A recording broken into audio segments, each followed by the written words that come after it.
Nate, first of all, congratulations on your first series win as a head coach. Thank you. We've talked a lot about you all going to your splits. It felt like you went to it more in the second half than you did at any point in the series. Yeah. With Sammy, can you speak to how integral she was to that in the decision making and just the timing with everything?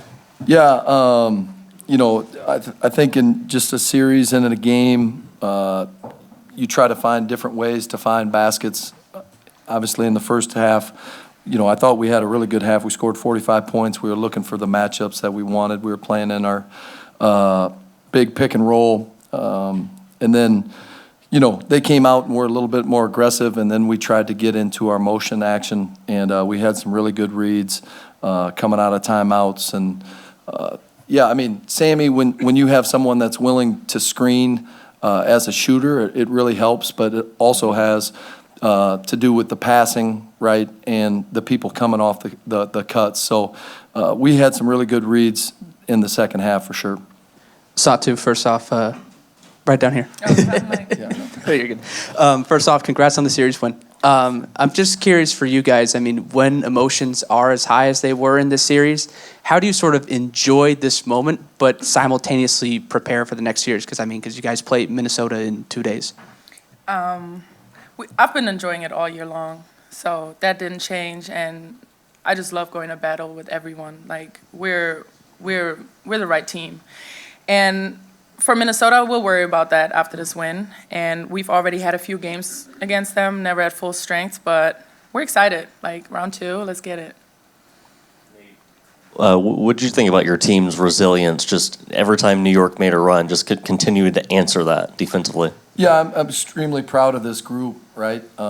We've talked about it all year. Every time we go through something, it's going to be the first time together. Now, we've got a lot of veteran players on our team that have done it in, with other organizations or other teams, but, you never really get it as a group until you go through some stuff. And, I've just been proud the whole year. Like in close games, we've been really good, and I think it's because we guard and there's a certain level of trust.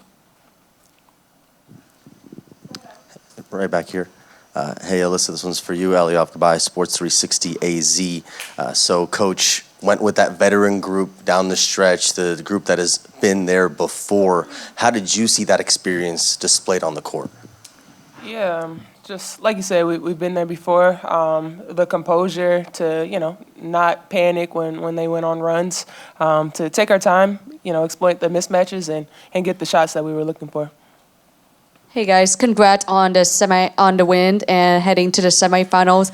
So DeWanna Bonner, even though she stayed on the court with 5 personal fouls, but she also made 2 big shots to give the Mercury a win, and especially Kalia Copper's game winner. I'm just curious, how do you describe DeWanna Bonner's veteran presence at this postseason moment? Coach? Well, this is why we've tried to go and get her to come back home to Phoenix the last 2 off seasons. I rewatched our game the other night, and just hearing what the people were saying on TV about like all of her accolades, what she's done in the playoffs, the points that she's scored, the games that she's played in. We're so damn lucky to have her, and she's been just awesome. She's been awesome. We've loved having her. She's a big reason why we are where we are. And it's just been a ton of fun having her around. Right here, Dylan Kane with the next. This is for any or all of you. Can you just describe what you're experiencing emotionally at the end of the third quarter, sitting on the bench, 10 minutes to go in the game with, 1-point game with your season on the line? That we were going to win the game. I think no one has picked us to win, but also no one's been paying attention this year in the series of how we played New York. So for us, it was not about panicking. I think if you watched any of the games, you knew it was going to come down to the wire. Both of us don't want our season to end, and for us, it was just keeping our composure and continue to do what we were doing.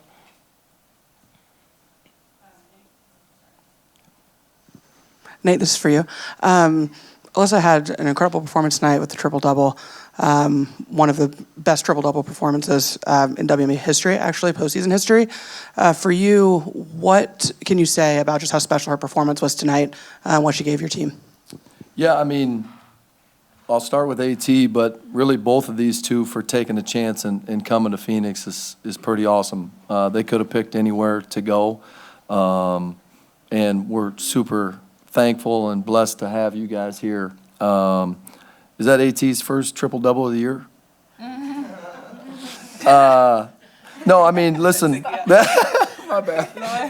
Hey, listen, I think we're just kind of getting used to it. I mean, this is just what she does, right?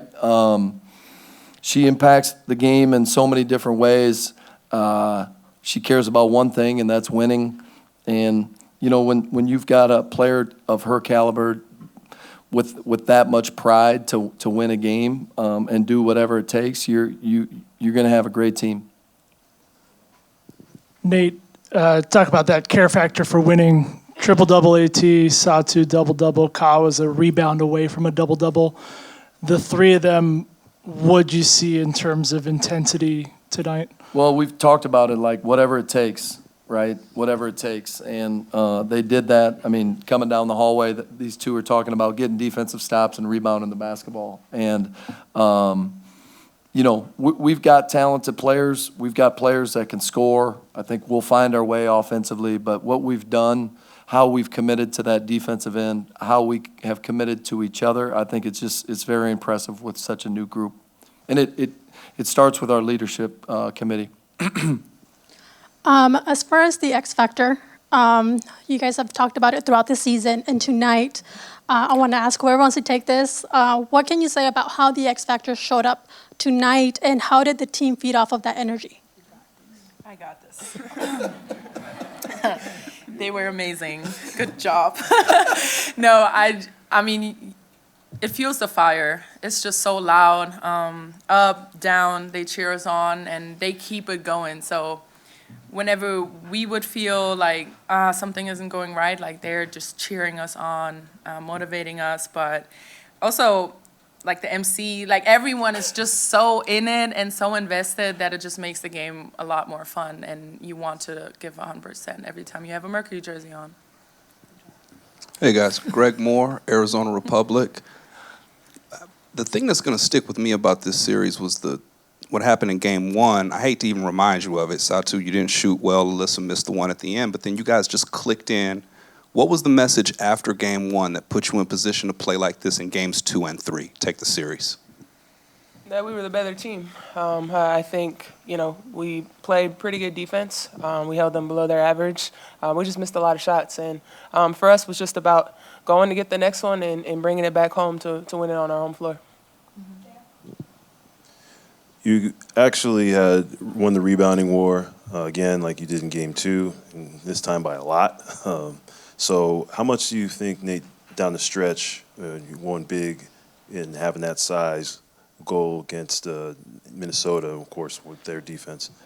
Yeah, for some reason, we've been killing our rebounding all year. I think we're like the 4th best rebounding team in the league. We've got good size, although, you know, we didn't play a big center down the stretch. Like, I love our competitive spirit. I love the size of our wings. You know, we've matched up with Minnesota pretty well all season. You know, we're going to celebrate tonight and worry about them tomorrow.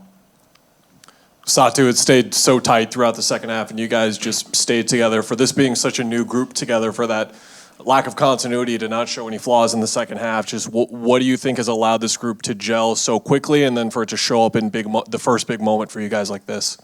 I would say our focus and communication throughout the season. We knew that we might be at a disadvantage just coming in, not having that team chemistry, battling with the top teams, because that's really what we measured ourselves with. And we knew that we had to handle conflicts really quick. And it happens throughout the season.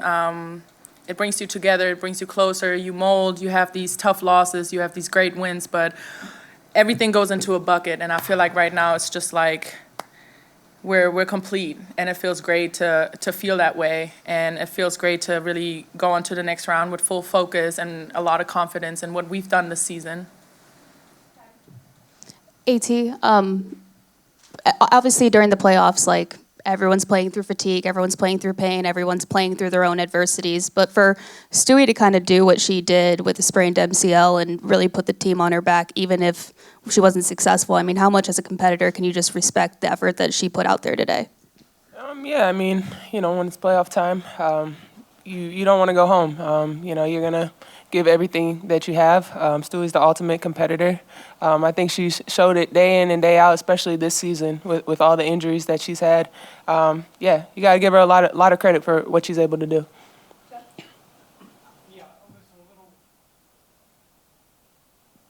Yeah, a little more on just your matchup with Stewie at both ends. The energy that it takes to do that for an entire game, and just what's that like? And then, Nate, if you could just talk a little more about the rebounding and flipping it around from game one to what you've done the last two games. Yeah, I mean, we're a team that wants to defend. If at this point in the season you have to defend to win ball games, it takes a lot of energy to go out there and guard somebody for 40 minutes and then go on the other end and play offense. But it's something we've been doing all year, something we've conditioned our body to. So, I mean, just got to continue to do it when it comes playoff time. Yeah, I think the rebounding is just about toughness and grit, and we knew what it was at stake tonight. I think game one, part of all the rebounds they had were all of our misses, right? There was a lot of rebounds to be had for them. Yeah, I've been proud of our rebounding all year. Obviously tonight we stepped up. Nate, kind of a multi-part question on the inbounds play to Dawana. First of all, was she the first read and the first option on that? Second, if she was, what gave you the confidence to kind of call her number when she'd only hit one shot all game? Well, that was AT's read. We kind of had three different reads on it. I would say she was probably the third one. But I think it started, Satou, I think, set it like a cross screen, diagonal screen, and DB turned that corner and hit a tough shot. But that's why you go get veterans like the DB. She's been in every situation. If you were to ask her, she's probably not pleased with how she played, but like made big plays down the stretch. And that's what you don't have time to hang your head when things aren't going your way. And, you know, she's a tough shot maker, right? And she made a tough one down the stretch. Thanks, guys. Awesome. Thank you.